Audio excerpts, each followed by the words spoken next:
Quelles sont les 5 phrases que les adolescents ont horreur d'entendre et qu'il faut vraiment essayer d'éviter parce qu'elles peuvent avoir un effet... Voilà, si vous voulez vivre sereinement en famille, évitez ces phrases. Tout de suite, maintenant, je vous en révèle une et c'est tout de suite après ça.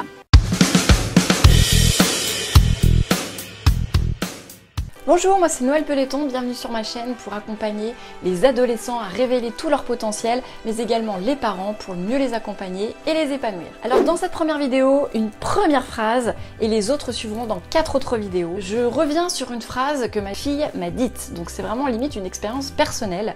Et en fait, elle revenait de vacances de chez sa grand-mère qui a eu, allez, on va dire la maladroitesse de lui dire de toute façon, chez moi c'est comme ça, quand tu seras chez toi tu feras ce que tu veux, mais ici ce sont mes règles. Alors, ok, je dis à ma fille, relativise, c'est une question de génération, c'est peut-être pas bien grave.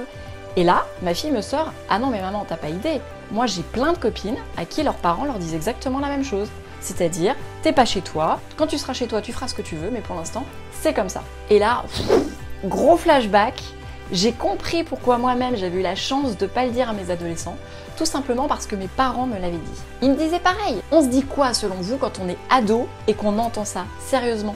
Mais vivement que je me casse, vivement que je me barre, que je sois chez moi, sous mon toit. Alors les parents se plaignent souvent du manque d'investissement de leur ado au sein de la famille. Mais ma question c'est, comment on peut se sentir inclus dans une famille et y participer si on entend ce genre de choses? Alors peut-être que certains se diront « Ah ouais, non mais effectivement, vivement que mes enfants se cassent, que je sois tranquille. » Ok, c'est un parti pris. Après, je pense personnellement que la plupart des parents qui prononcent cette phrase ne se rendent pas compte de l'impact, ont peut-être un ras-le-bol, en ont peut-être marre, et que effectivement, comme un automatisme, parce qu'ils l'ont entendu de leurs propres parents, ils le disent. Mais attention aux mots. Une seule phrase peut rester gravée. Ma mère, elle a dû me le dire 2 fois, mais c'est toujours resté gravé.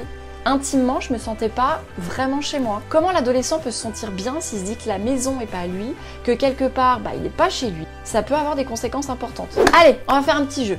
Imaginez, vous êtes invité chez une amie, tout se passe super bien, vous faites un café, et là, elle vous dit « Attends, moi je fais pas le café comme ça, tu le prépares chez toi comme tu veux, mais chez moi, c'est telle dosette, tel truc, tel machin, ce sont mes règles. » Vous vous sentiriez comment là dans ce cas-là?